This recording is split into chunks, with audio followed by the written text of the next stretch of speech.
I'm Duncan Ferguson and you're watching Toffee TV. Hello to Toffee TV. We're outside Finch Farm on the day Roberto Martinez left Everton Football Club. He's been here for 3 years, and let's be honest, it was coming, wasn't it? After last night's shambolic display against Sunderland, another 3-0 defeat, 3 goals against Leicester, 4 goals against Liverpool, the semi-final. It's a catalogue of reasons why Roberto Martinez had to leave the club. I'm glad the club have seen sense and got rid of him before the awards do, before the last game of the season, which could have been and would have been absolute carnage if they let him be in charge for that game.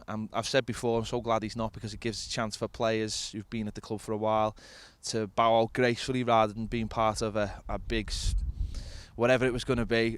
It was going to be a mental, wasn't it? Whether that meant people protesting or people just getting off without staying around for the walk of honour or the walk of dishonour, let's be honest. Then that's a good thing. As for the awards, it's gonna be a very strange event that he's not at the awards.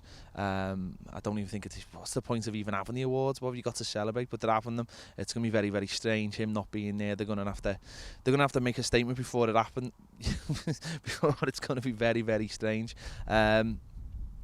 As you said, for me, the West Ham game was the game that he just lost it. Being 2-0 up and then bringing the ass on. A player only weeks later, he said, wasn't ready for the Premier League. And eventually lost that game 3-2. That was the game that he lost it for me. And let's be honest, he's been put out of his misery. It's been a bit cruel.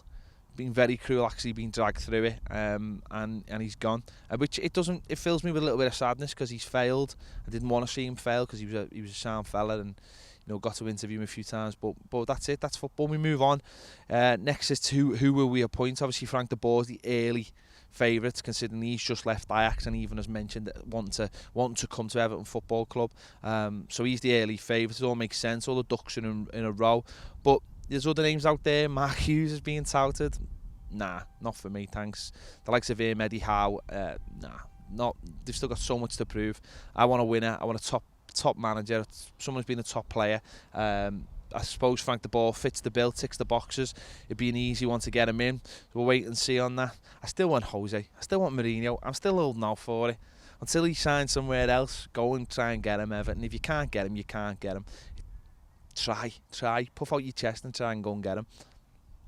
If he doesn't come, he doesn't come. But at the moment, he hasn't got a job, and he probably wants a job. So go and do it. As I say, Finch Farm, very quiet, no one down here. Players probably had the day off, the awards and stuff.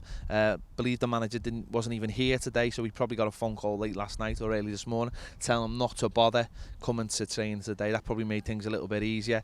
And as I say, we've been expecting it for a while, and there's sources and the media were briefed a little bit earlier on, so they've known. I suppose it's all about getting the compensation right. But we go on. Everton were here before Roberto Martinez. He hasn't had a very, very good 2 years. Had a great first year, and we go on with a new manager, an open new manager to take us places. So don't forget to catch me and Baz talking about this so much more. The failings of Roberto Martinez, who we want next, where it all went wrong, all those things. Toffee TV. We'll see you later.